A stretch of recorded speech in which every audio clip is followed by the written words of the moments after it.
광주 MBC 라디오 칼럼. 라디오 칼럼은 여러 전문가들의 의견을 통해 한국 사회의 방향과 광주 전남의 미래 비전을 찾는 시간입니다. 오늘은 코로나19 극복, 작은 학교가 희망이다라는 주제로 한평 신광중학교 이윤덕 교장과 함께합니다. 코로나19 감염 단계가 1단계로 낮아져 등교 수업이 확대된다는 반가운 뉴스를 들으며 2학기까지 2단계가 유지될까 우려가 컸는데 다행이라는 생각이 듭니다. 규모가 큰 학교 학생들은 부분 등교 때문에 2020년 새학년이 시작되고 안타깝게도 최근까지 반 친구를 전체를 만나지 못했다 합니다. 등교 수업이 확대되어 한 학기가 다 가고 이제야 친구들을 모두 만났으니 얼마나 반가웠을까요?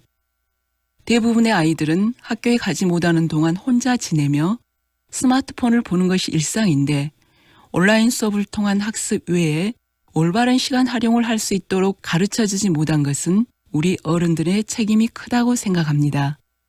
코로나19 이전의 학교는 아이들에게 의무와 구속을 주는 곳으로 긍정적인 면보다 부정적인 면들이 더 많이 부각되었으나 요즘 아이들은 학교가 마려워라는 말을 할 정도로 학교에 가고 싶어 한답니다. 그동안 학습 외에 보육, 인성 및 감성 교육과 가정에서 경험하기 힘든 많은 체험활동, 심지어 급식으로 주어지는 집밥 맛까지 우리가 잠시 잊고 있었던 학교의 가치가 재발견된 것이지요. 이러한 학교에 대한 긍정적인 가치 발견에도 불구하고 지난 8개월간 우리 삶의 모든 영역을 위협하고 있는 코로나19는 현재의 학교 교육의 이기를 예고하며 근본적으로 학교가 갖고 있는 모습의 변화를 요구하고 있습니다. 앞으로도 쉽게 해결되지 않을 것으로 예측되는 팬데믹 상황에서 전문가들이 말하는 교육의 이기 극복을 위한 첫 번째 대안은 적정 규모의 작은 학교입니다. 다른 지역에 비해 전남은 작은 학교 비율이 높아 코로나19 감염의 어려움 속에서도 등교 수업을 일찍 할 수 있었으며 방역과 수업을 함께하는 어려운 교육과정 속에서 특별한 예부 체험 활동을 제외하고 대부분 교육활동이 조심스럽게 운영되었습니다.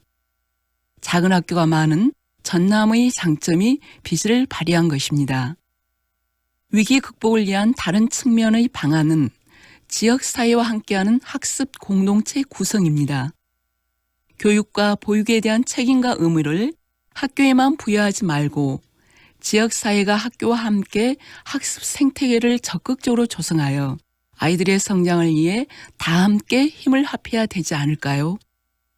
거대 학교는 작은 학교로 쪼개고 학교를 둘러싼 지역사회의 평생학습센터, 체육시설, 생태공원, 사회적 기업, 공방 등 아이들에게 창의성을 키워줄 수 있는 교육 생태계를 조성하는 것이 포스트 코로나 시대 교육의 한 방향이라 생각합니다.